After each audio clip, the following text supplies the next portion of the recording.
على الحسين. تو خاص طور پر میرا مولا سجاد، یعنی کربلا سے جب یہ قافلہ چلا ہے تو مسئلہ صرف یہ نہیں ہے کہ سجاد اپنی بہنوں اور پھوپھیوں کو ننگے سر قیدی بنا دیکھ رہا. کائنات کا سب سے بڑا مسئلہ سجاد کے لیے یہی ہے، مگر اس کے علاوہ بھی شمر کیسا ملعون و جہنمی، مگر ایک بات کو جانتا، چنانچہ کئی بار راستے میں اس نے اس طریقے پہ عمل کیا. اور وہ کیا ہے؟ وہ یہی تو ہے نا، ریاض القدس کی روایت آپ اکثر سنتے، آدھی آج سنیے گا، مکمل کل ہوگی، کہ جب یہ قافلہ 11 محرم کو چلا تھا تو نہ محملیں تھی نہ ہماریاں تھی، نہ سہارا دینے والا کوئی وارث تھا، ہر بیوی اونٹ پہ اکیلے بیٹھی، ننھے ننھے بچے اپنی ماں کی گود میں بٹھائے گئے، مگر ایک بچی سکینہ ہے کہ شمر کہتا ہے میں اسے کسی کی گود میں بھی بیٹھنے کی اجازت نہیں دے سکتی. نہ ماں رباب کی گود میں بیٹھنے کی اجازت ملی، نہ پھوپھی زینب کی گود میں بیٹھنے کی اجازت ملی. کہا یہ اونٹ پر بیٹھے گی اور اکیلے بیٹھے گی. زینب فرماتی رہی اے شمر یہ بچی کبھی بھی اکیلے نہیں بیٹھی ہے اور محمل میں نہیں بیٹھی، یہ تو بغیر محمل کی سواری، بچی کہیں گر جائے گی. ظالم کہاں سنتا ہے دوسرے کی بات، کہاں نہیں گرے گی بچی. اب یہ قافلہ چل رہا چلتے چلتے اچانک رک گیا. شمر ملعون اپنی سواری سے اترا، آگے بڑھا، سپاہیوں کے قریب آیا، بغیر اجازت کے قافلہ کیوں روکا؟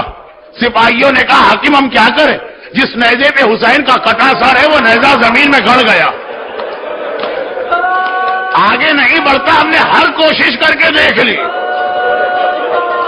شمر نے کہا اچھا حسین کا سر آگے نہیں بڑھ رہا، میں اس سر کو آگے بڑھاتا ہوں. بس شمر کا جملہ ہم نے سنا تو ہمارے ذہن میں آیا کہ شمر نیزے کے قریب آئے گا، 10 12 15 سپاہیوں سے کہے گا نیزے کو زمین سے نکالو، مگر نہیں، ملعون ہے، جہنمی ہے، لیکن معرفت اہل بیت اتنی رکھتا ہے کہ حسین کا سر آگے نہیں بڑھتا، میں اسے آگے بڑھاتا ہوں. عجیب بات ہے، حسین کے سر کو بڑھانا ہے، ادھر نہیں گیا، سیدھا میرے مظلوم آقا سجاد کے پاس آیا، ہاتھ میں کوڑا ہے، ایک بار کوڑا اٹھا کے میرے بیمار امام کی کمر پہ مارا. سجاد جب تک تیرا بابا آگے نہیں بڑھے گا اس وقت تک مسلسل تیری کمر پہ کوڑے مارے جائیں گے. سمر جانتا ہے، دیکھیں یہ بھی سجاد کا ایک امتحان. سجاد نے صرف ایک جملہ کا بابا رک کیوں گئے ہیں؟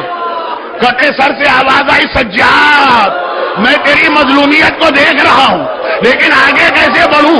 میری سکینہ اونٹ سے جنگل میں گر گئی ہے، جب تک کہ سکینہ نہیں آئے گی حسین آگے نہیں بڑھے گا. شمر و سجاد ادھر تو چھوڑیے بات، زینب کے کان میں بھائی کا جملہ آ گیا، ارے میری سکینہ گر گئی ہے. شہزادی گھبرا کے اونٹ سے اتری، جنگل میں داخل ہوئی. اینا سکینہ، اینا سکینہ، ارے سکینہ بیٹی کہاں ہو، بوبی کو جواب دو. سکینہ کا جواب تو نہ آیا. ایک جگہ جھاڑیوں کے درمیان ایک نقاب پوش اور سیاہ پوش بیوی زمین پر بیٹھے نظر آ گئی اور ننھی سکینہ ان کی گود میں سر رکھے سو رہی ہے. زینب نے یہ منظر دیکھا، شہزادی گھبرا گئی. دیکھیں فطرت کیا کہتی ہے، ماں کا بیٹا کھو گیا، جیسے ہی ملے گا وہ تڑپ کے آگے بڑھے گی، اپنے بیٹے کو اٹھا کے گلے سے لگائے گی. مگر زینب نے یہاں دو اتنی عجیب باتیں دیکھی کہ سکینہ مل گئی مگر زینب نے سکینہ کو نہیں اٹھایا. حیرت کے ساتھ نقابپوش بی بی کو دیکھا اور کہا کہ دو باتیں مجھے بڑی عجیب لگی. اب تک تو جو آیا بچی کے تماچے تو لگائے، بدن پہ کوڑے تو مارے، آپ کون ہیں جو اس یتیمہ سے اتنی مہربانی کر رہی؟ اور اس سے زیادہ عجیب بات، یہ بچی تو وہ ہے جب سے اس کا بابا مارا گیا اسے کبھی نیند ہی نہیں آتی ہے، کسی کے پاس اسے آرام ہی نہیں ملتا ہے. ارے ماں کی گود میں سونے کو تیار نہیں ہے. آپ کون ہیں کہ میری بچی اتنے آرام سے آپ کی گود میں سو گئی؟ نقاب کے پیچھے سے آواز آئی، ارے اگر میں اس بچی میں مہربانی نہ کروں تو کون کرے گا؟ اور اگر میری گود میں یہ نہ سوئے تو کس کی گود میں سوئے گی؟ ارے جس کی گود میں حسین سوتا تھا، اگر حسین کی بیٹی سو گئی، زینب نے آواز سنی، حیرت بڑھ گئی، پریشانی بڑھ گئی، بی بی آپ کی آواز میں نے سنی ہے، یہ جانی پہچانی آواز ہے، للہ اپنا تعارف کرائیے آپ کون ہے؟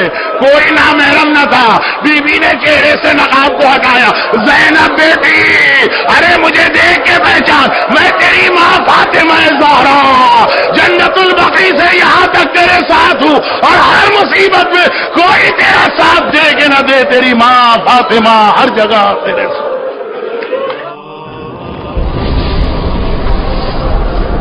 السلام على الحسين